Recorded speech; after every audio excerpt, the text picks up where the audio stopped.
BJP प्रवक्ता प्रेम शुक्ला का हम रुख करेंगे। प्रेम शुक्ला जी, जो 2 अध्यादेश यूपी सरकार लेकर आ रही थी, एक तो वो prevention of contamination and food वाला, और दूसरा जो लेकर आ रही थी ये उत्तर प्रदेश छद्म एवं सौहार्द विरोधी क्रियाकलाप निवारण एवं थूकना प्रतिषेध अध्यादेश। तो मेरे ख्याल से अब इसका दायरा बढ़ाने की जरूरत है सर। जिस तरीके से गाजियाबाद का मामला सामने आया है, वो घर में काम करने वाली महिला 8 साल से एक परिवार के यहाँ काम कर रही थी और उसका वीडियो सामने आ रहा है। बताइए, अपनी यूरिन से आटा गूंथकर वो घर के लोगों को रोटियां खिला रही है। सर, ये इस कुंठित मानसिकता का इलाज कैसे होगा सर? इसीलिए तो कानून बन रहा है।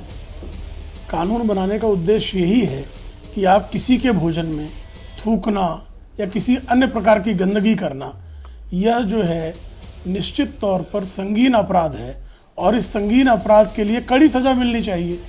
आप किसी के भोजन में थूकते हैं, किसी के भोजन में जिस तरह से मूत्र विसर्जन करने का काम किया उस महिला ने, वो निश्चित तौर पर अत्यंत दंडनीय है और हर किसी को इसका विरोध करना चाहिए। इस पर इस कृत्य का समर्थन कोई कैसे कर सकता है? कोई नहीं कर सकता। इसका समर्थन ना तो रोमाना जी कर सकती, ना मैं कर सकता हूँ, ना राजपूत जी कर सकते हैं।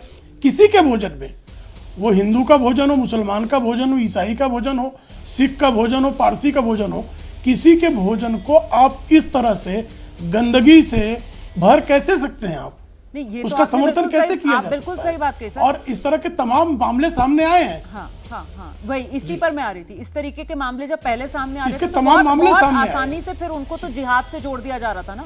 मतलब वो तो थूक जिहाद हो जा रहा था।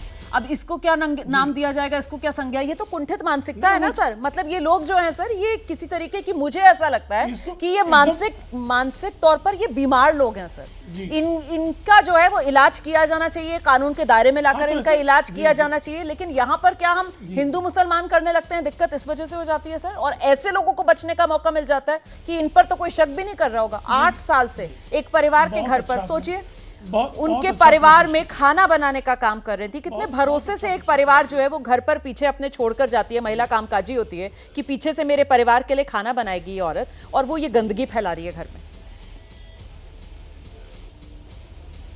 देखिए, हम किसी के यहाँ होटल में भोजन करने जाते तो हम क्या बिना विश्वास के जाते हैं?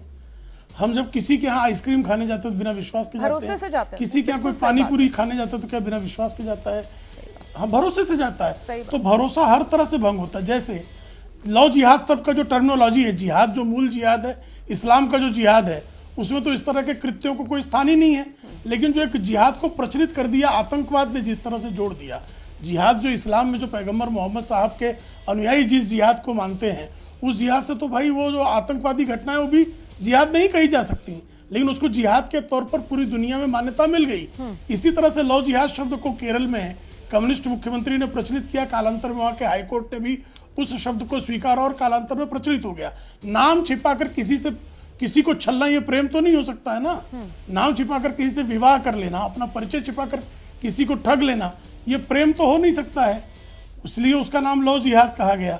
इसी तरह से आप जो है कोई जमीन ले रहे हैं, फेयर सौदा कीजिए, उसमें किसी प्रकार का जो है गलत तरीके से करेंगे उस पर। मैं तो ये जानना चाह रही हूँ सर, ये धोखाधड़ी के जो मामले हैं, ये धोखाधड़ी के जो मामले हैं, इनमें इनके जरिए मतलब हिंदू मुसलमान करने की वजह से ये जिहाद शब्द जोड़ा जा रहा है। मतलब अभी तक थूक जिहाद हम सुन रहे थे, वो तो ये जो महिला आई है इसका नाम रीना देवी है शायद, अगर मैं गलत नहीं हूँ। इसको लेकर सुरेंद्र राजपूत जी ज्यादा बेहतर जानकारी दे पाएंगे, क्योंकि इन्होंने तो सोशल मीडिया पर बाकायदा पोस्ट भी कर दिया और कुछ ऐसा ही पोस्ट इनका किया गया।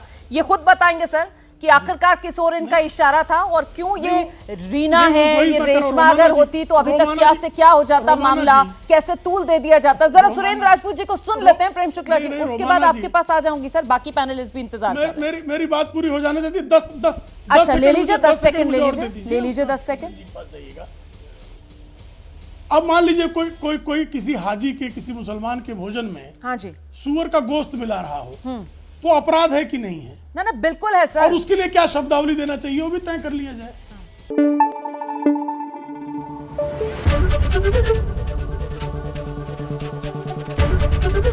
एबीपी न्यूज आपको रखे आगे।